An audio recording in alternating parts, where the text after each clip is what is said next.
તો હું આજે લોકસત્તા જનસત્તા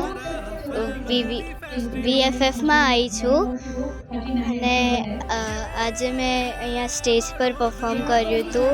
હું થોડી નર્વસ થઈ ગઈ હતી વચ્ચે પણ સ્ટીલ કોન્ફિડન્ટ હતો એટલે ગાઈ લીધું. હવે ખબર નહીં જજીસ અમારા શું રિઝલ્ટ્સ આપશે. અને મને બહુ સારું લાગ્યું અહીંયા આવીને. અહીંયા શાંતિ બી હતી ને બહુ સારા ગીતો મને સાંભળવા મળ્યા.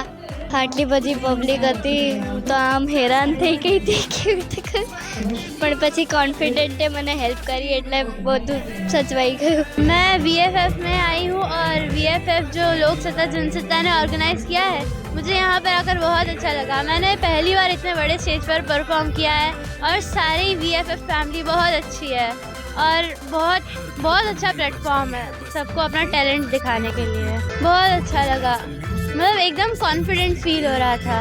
मैं Loksatta Jansatta represent by Vadodara family ફેસ્ટમાં આવ્યો છું. મારું પરફોર્મન્સ હતું આજે, મને બહુ ક્રેઝી કર્યું છે મેં ઉપર.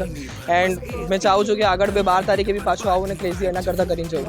પબ્લિક બહુ સારી છે એની, બહુ હમ્બલ છે, બહુ સપોર્ટિવ છે. એન્ડ વડોદરા ફેમિલી ફેસ્ટ આ વસ્તુ એવી છે ને કે અમારા કલાકારને અમારા આર્ટિસ્ટને બહુ વધારે સપોર્ટ આપે છે. મેં મારું એઝ અ રિલીઝ સોંગ નાબાલિગ છે, મેં એને પરફોર્મ કર્યું છે. મેં એઝ અ રેપર છું તો મારું પોતાનું સોંગ બનાવું છું. મેં બધું મારું પોતાનું હોય છે તો મેં આજે એ પરફોર્મ કર્યું છે. એન્ડ સાથે મારું અનરિલીઝ બી પરફોર્મ કર્યું છે મેં.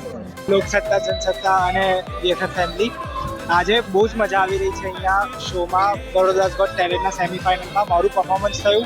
બહુ જ મજા આવી. પહેલી વખત મને આવું સ્ટેજ મળ્યું છે અને પહેલી વખત મને આટલા બધા લોકોની વચ્ચે આટલા મોટા સ્ટેજ પર પરફોર્મ કરવાની ઓપોર્ચ્યુનિટી મળી. એના માટે થેન્ક યુ સો મચ.